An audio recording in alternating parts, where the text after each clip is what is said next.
नमस्कार। World news में आज ईरान इजराइल की जंग भले ही खत्म हो गई है, लेकिन जिस तरह से अब ईरान और अमेरिका में बयानबाजी छिड़ी हुई है, उसे देखते हुए यह आशंका जताई जा रही है कि कभी भी दोनों देशों की ये जुबानी जंग मैदान जंग में बदल सकती है।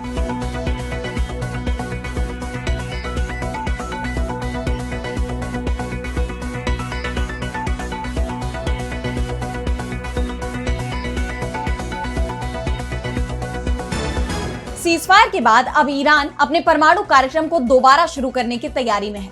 ईरान में जंग में शहीद सैन्य कमांडरों और वैज्ञानिकों का अंतिम संस्कार किया गया, जिस पर पूरी दुनिया की नजरें बनी रही। इस बीच एक बार फिर अमेरिकी राष्ट्रपति डोनाल्ड ट्रंप ने इजरायली पीएम नेतन्याहू को लेकर बड़ा बयान दिया है।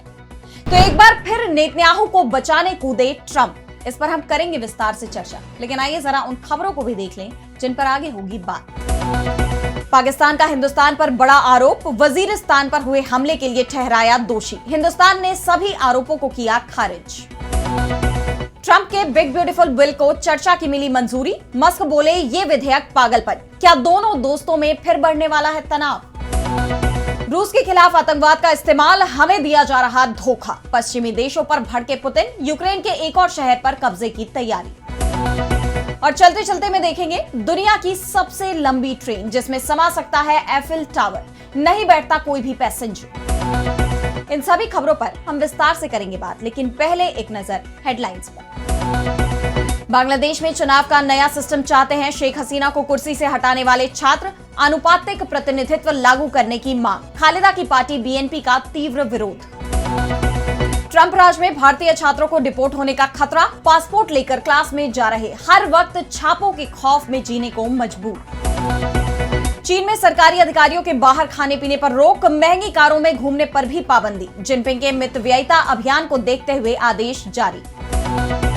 बांग्लादेश के शरणार्थी शिविरों में रह रहे रोहिंग्या युवा अपने घर वापस जाने को बेताब। अराकान आर्मी से भी भिड़ने को तैयार। जिहाद और युद्ध भड़काने में लगे संगठन।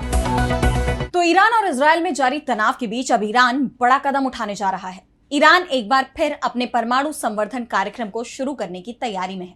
सैटेलाइट तस्वीरें बताती हैं कि इस्फहान न्यूक्लियर सेंटर में काम शुरू भी हो गया है।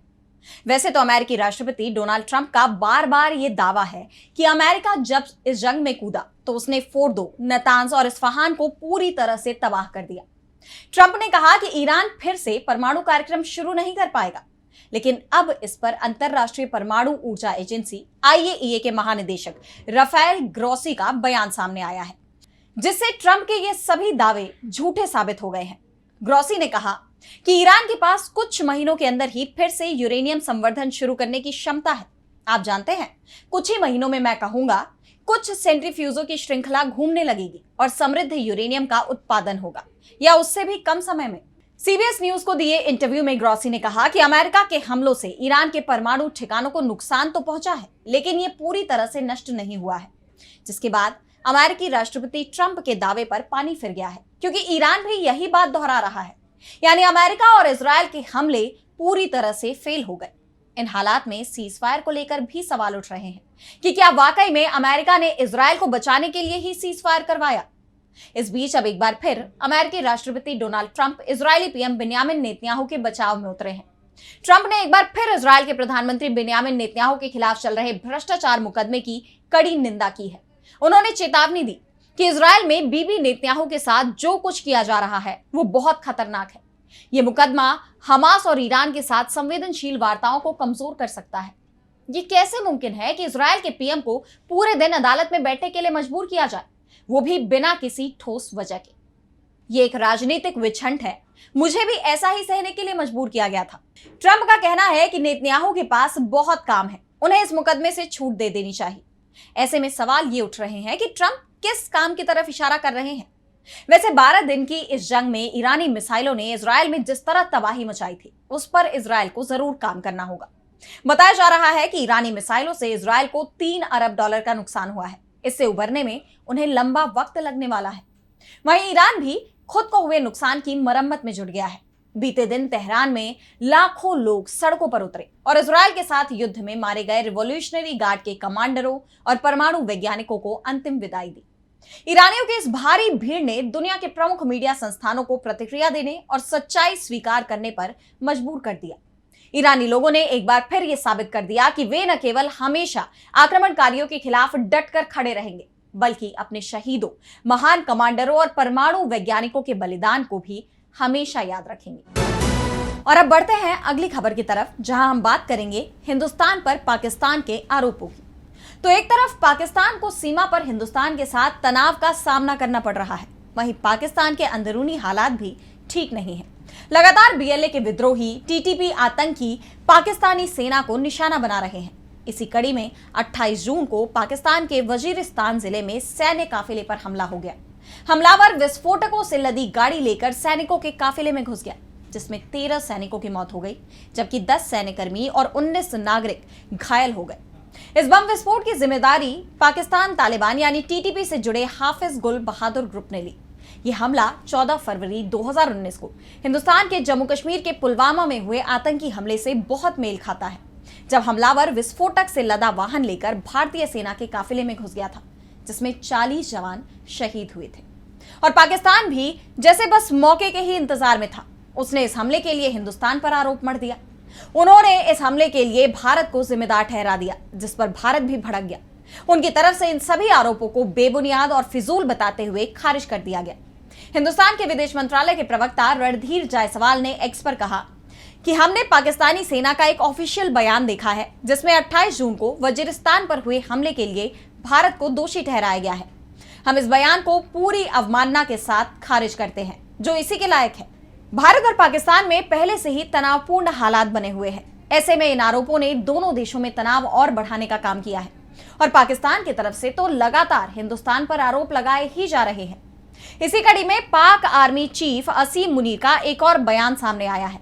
उन्होंने भारत पर जानबूझकर तनाव पैदा करने का आरोप लगाते हुए कहा कि पिछले कुछ सालों में भारत ने पाकिस्तान के खिलाफ 2 बार बिना उकसावे के हमला किया।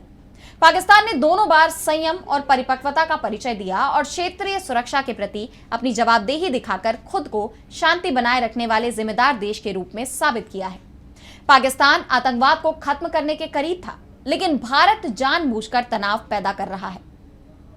पाकिस्तान के ये बयान दोनों देशों में तनाव को और बढ़ाने का काम कर रहे हैं। हालांकि हिंदुस्तान ने पाकिस्तान के सभी आरोपों को खारिज किया है। और अब अगली खबर में बात होगी अमेरिका की। तो अमेरिका के राष्ट्रपति डोनाल्ड ट्रंप का बिग ब्यूटीफुल बिल एक बार फिर चर्चा में आ गया है। ये वही बिल है जिसे लेकर ट्रंप और मस्क अलग हो गए थे, और साथ ही दोनों के बीच जुबानी जंग भी देखने को मिली थी। इस बिल पर शुरुआत से ही विवाद है। मस्क ने कई गंभीर आरोप भी लगाए, लेकिन अब अमेरिकी सीनेट ने राष्ट्रपति डोनाल्ड ट्रंप के बिग ब्यूटीफुल बिल को चर्चा के लिए मंजूरी दे दी है। वोटिंग में सीनेट ने 51-49 वोटों के अंतर से एक प्रस्ताव पारित किया, जिससे सदन को बिल पर बहस शुरू करने की इजाजत मिल गई।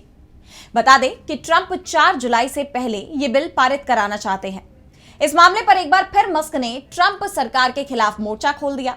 टेस्ला और स्पेसएक्स के सीईओ एलन मस्क ने ट्रंप के बिग ब्यूटीफुल बिल की एक बार फिर से आलोचना की है। मस्क ने एक्स पर लिखा कि ट्रंप का यह बिल अमेरिका में लाखों नौकरियां खत्म कर देगा और हमारे देश को बहुत बड़ा रणनीतिक नुकसान पहुंचेगा। यह पूरी तरह से पागलपन भरा और विनाशकारी है। यह कानून पुराने उद्योगों को रियायत देता है, लेकिन भविष्य के उद्योगों को तबाह कर देगा। इसी बिल को लेकर ट्रंप और मस्क आमने सामने आ गए थे। ट्रंप इस बिल के समर्थन में है, जबकि मस्क इसके खिलाफ। अमेरिकी राष्ट्रपति का दावा है कि यह देशभक्ति से भरा हुआ कानून है। इसके पारित होने से अमेरिका में निवेश बढ़ेगा और चीन पर निर्भरता घटेगी, जबकि मस्क इसे पोर्क फील्ड यानी बेकार खर्चों से भरा बिल बताते हैं। इस बिल को लेकर विवाद इतना बढ़ गया था कि मस्क ने पिछले महीने ट्रंप प्रशासन में गवर्नमेंट एफिशिएंसी विभाग के प्रमुख के पद से इस्तीफा दे दिया था, और अब एक बार फिर मस्क ने अपनी आपत्ति जाहिर कर दी है। ऐसे में देखना होगा कि ट्रंप इस बार क्या प्रतिक्रिया देते हैं। वहीं इस बिल पर फाइनल वोटिंग की बात की जाए तो करीब 940 पन्नों का बिग ब्यूटीफुल बिल, इस पर हफ्ते के अंत तक बहस जारी रहने की उम्मीद है, जिसमें कई संशोधन और मतदान होंगे। अगर सीनेट इस बिल को पास कर देता है तो यह फाइनल वोटिंग के लिए हाउस ऑफ रिप्रेजेंटेटिव्स में वापस आएगा। इसके बाद व्हाइट हाउस में ट्रंप की मंजूरी के लिए जाएगा। रिपब्लिकन पार्टी के पास दोनों सदनों में बहुमत है। हालांकि डेमोक्रेट्स के अलावा रिपब्लिकन पार्टी के कुछ अपने नेता ही बिग ब्यूटीफुल बिल का विरोध कर रहे हैं। ऐसे में अब देखना होगा कि ट्रंप के इस बिल पर आगे क्या फैसला होता है, क्या यह पारित हो पाएगा। और अब अगली खबर में बात रूस और यूक्रेन जंग की। तो रूसी राष्ट्रपति व्लादिमीर पुतिन यूरोपीय देशों पर बेहद नाराज दिखाई दे रहे हैं। 3 साल से यूक्रेन के साथ चल रही जंग को लेकर पुतिन ने दावा किया कि पश्चिमी देशों ने रूस के खिलाफ आतंकवादियों का भी साथ लिया है। उन्होंने कहा कि जब तक इस्लामिक स्टेट रूस के खिलाफ काम करता है तब तक कोई इस पर ध्यान नहीं देना चाहता। मॉस्को में विस्फोट होते हैं और ये आज भी हो रहे हैं। हालांकि कोई इस बात पर तब तक ध्यान नहीं देगा जब तक ये रूस के खिलाफ है। इन देशों ने रूस के अंदर अलगाववाद को बढ़ाने की कोशिश की। अब मॉस्को पश्चिम के साथ एक तरफा खेल नहीं खेलेगा। नेटो के विस्तार को लेकर रूस से वादा किया गया था, लेकिन फिर इसे तोड़ दिया गया। रूस को बार बार धोखा दिया गया। नेटो की गतिविधियों के बारे में रूस की सुरक्षा चिंताओं को लगातार अनदेखा किया गया है और चुप्पी साधी गई है। क्या यह आक्रामक व्यवहार नहीं है? मगर पश्चिमी देश इस पर ध्यान नहीं देना चाहते। उन्होंने हाल ही में नेटो की तरफ से जीडीपी का 5% रक्षा बजट करने के फैसले पर भी तीखा हमला बोलते हुए कहा कि इसी तरह की योजनाओं के चलते आज यूक्रेन के साथ रूस की जंग चल रही है। पुतिन ने कहा कि कोई भी इस बारे में बात नहीं करना चाहता कि रूस विशेष सैन्य अभियान तक कैसे पहुंचा। हकीकत यह है कि यूक्रेन संघर्ष की जड़ें दशकों पहले की हैं और अब रूसी सेना यूक्रेन के एक और शहर पर कब्जे के करीब पहुंच गई है। यूक्रेन के सेना प्रमुख ओलेक्सांद्र सिरस्की ने बताया कि रूस ने पूर्वी यूक्रेन के दोनेत्स्क प्रांत में मौजूद प्रोकोव्स्क शहर पर कब्जे के लिए 1 लाख से ज्यादा सैनिक तैनात किए हैं, जिसके चलते यह सबसे तनावपूर्ण फ्रंट बन गया है। पोक्रोव्स्क शहर में सड़क और रेलवे सप्लाई लाइन मौजूद है और इस वजह से इसका स्ट्रैटेजिक महत्व काफी ज्यादा है। इसके अलावा ये यूक्रेन के कोस्तियांतिनिवका, क्रामातोर्स्क और स्लोवियांस्क शहरों में मौजूद मिलिट्री सेंटर्स से भी जुड़ा है। सिरस्की ने आरोप लगाया कि रूस पेक्रोव्स्क पर कंट्रोल करके दुनिया के सामने अपनी मिलिट्री ताकत का दिखावा करना चाहता है। रूसी सैनिक पोक्रोव्स्क में पहुंचकर वहां अपना झंडा फहराकर नकली जीत का दावा करना चाहते हैं। दरअसल पिछले कुछ दिनों से रूसी सेना तेजी से आगे बढ़ रही है, जिसके चलते यूक्रेन और यूरोप दबाव में दिखाई दे रहे हैं और अब यह माना जा रहा है कि यूक्रेन के हाथ से एक और शहर फिसल रहा है। और अब चलते चलते में देखेंगे दुनिया की सबसे लंबी ट्रेन को। तो दुनिया भर में अलग अलग तरह की रेलगाड़ियां हैं जो लोगों को काफी आकर्षित करती हैं। कोई बनावट से तो कोई अपनी स्पीड के चलते लोगों में चर्चा का विषय बनी रहती है। लेकिन एक ऐसी ट्रेन है जो बोगी यानी डिब्बों की संख्या के चलते लोगों को आश्चर्यचकित करती है। जी हाँ, हम बात कर रहे हैं एक ऐसी अनोखी ट्रेन के बारे में जो लोगों के सामने से गुजरती है तो कभी कभी तो लोग ट्रेन के डिब्बों को गिनने लग जाते हैं, क्योंकि अक्सर ये देखा जाता है कि पैसेंजर ट्रेन के मुताबिक मालगाड़ी में ज्यादा डिब्बे रहते हैं, किसी ट्रेन में 60 या किसी में 70। लेकिन दुनिया के इस देश में एक ऐसी ट्रेन है जिसमें 60-70 नहीं बल्कि कई ज्यादा डिब्बे हैं और ये ट्रेन दुनिया की सबसे लंबी ट्रेन मानी जाती है। दुनिया की सबसे लंबी इस ट्रेन का नाम है the Australian BHP iron ore. ये पैसेंजर ट्रेन नहीं बल्कि मालगाड़ी है, यानी इसमें कोई पैसेंजर ट्रैवल नहीं करता। 21 जून 2001 में सबसे पहली बार इस ट्रेन को पटरी पर चलाया गया था।